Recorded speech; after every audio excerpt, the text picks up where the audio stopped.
Imagine que tu passes toute ta vie enfermé dans une caverne. Tu es enchaîné, incapable de tourner la tête.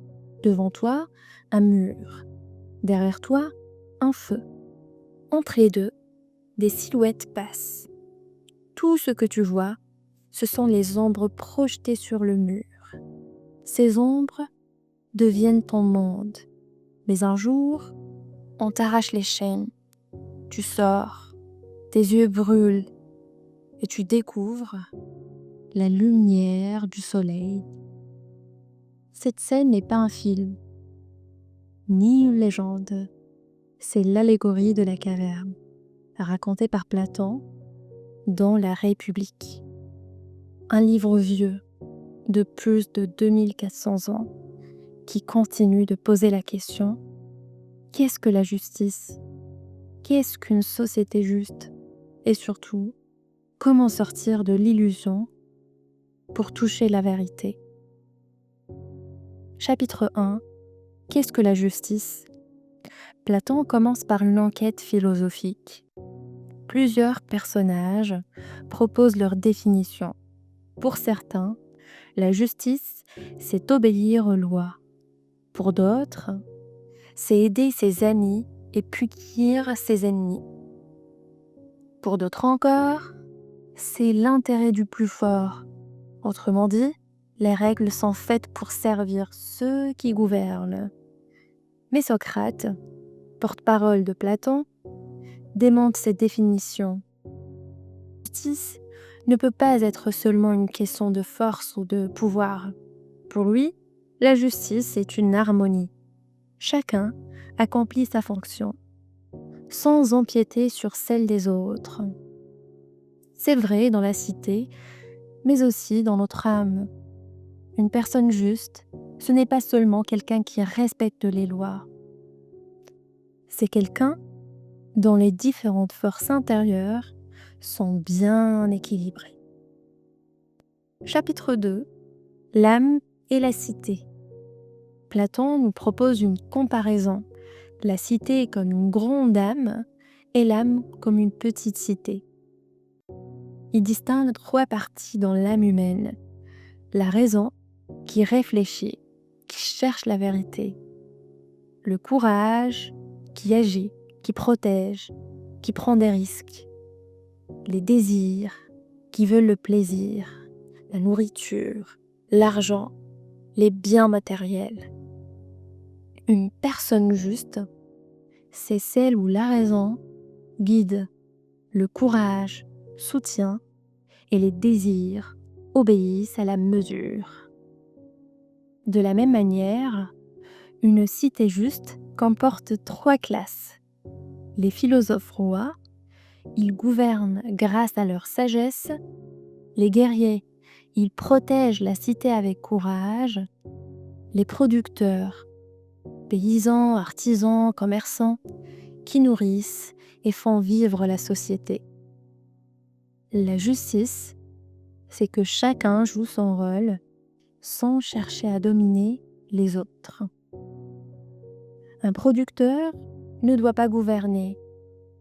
Un guerrier ne doit pas chercher la richesse. Et le philosophe ne doit pas se vendre au pouvoir. Chapitre 3. L'allégorie de la caverne. L'image la plus puissante de la République est sans doute la caverne. Nous, les humains, sommes comme ces prisonniers qui ne voient que des ombres. Les ombres représentent nos croyances superficielles, les opinions toutes faites, les illusions créées par la société. Sortir de la caverne, c'est douloureux. Au début, la lumière fait mal aux yeux. De la même manière, la vérité dérange, elle bouscule. Mais une fois qu'on s'habitue, on découvre un monde plus vaste, plus réel. Et le soleil, au sommet, représente le bien, la vérité ultime. Mais l'histoire ne s'arrête pas là. Le philosophe, une fois libéré, doit revenir dans la caverne pour aider les autres. C'est ça la mission de la philosophie. Ne pas se contenter de savoir, mais partager la vérité avec ceux qui sont encore prisonniers des illusions. Cette allégorie n'est pas seulement un mythe antique. Aujourd'hui, nos cavernes peuvent être les écrans, la publicité, les fake news, tout ce qui nous fait prendre des ombres pour des réalités. Chapitre 4. Le philosophe roi. Si la cité est comme une âme, alors qui doit gouverner? Pour Platon, pas les riches, pas les ambitieux, pas les guerriers, mais les philosophes. Pourquoi? Parce qu'ils ne cherchent pas le pouvoir pour eux-mêmes, ils cherchent la vérité. Et c'est ce qui les rend aptes à gouverner avec justice. C'est l'idée du philosophe roi, celui qui n'aime pas le pouvoir, mais qui accepte de l'exercer par devoir, pour le bien de tous. Un vrai dirigeant ne devrait pas se demander « qu'est-ce que j'y gagne ?» mais « qu'est-ce qui est juste pour la cité ?» Conclusion, la République n'est pas seulement un texte antique. C'est une boussole. Elle nous demande: sommes-nous encore prisonniers dans une caverne, fascinés par des ombres? Cherchons-nous vraiment la vérité, même si elle dérange? Vivons-nous en harmonie avec nous-mêmes? Et nos sociétés, sont-elles gouvernées par la sagesse ou par la force et l'argent?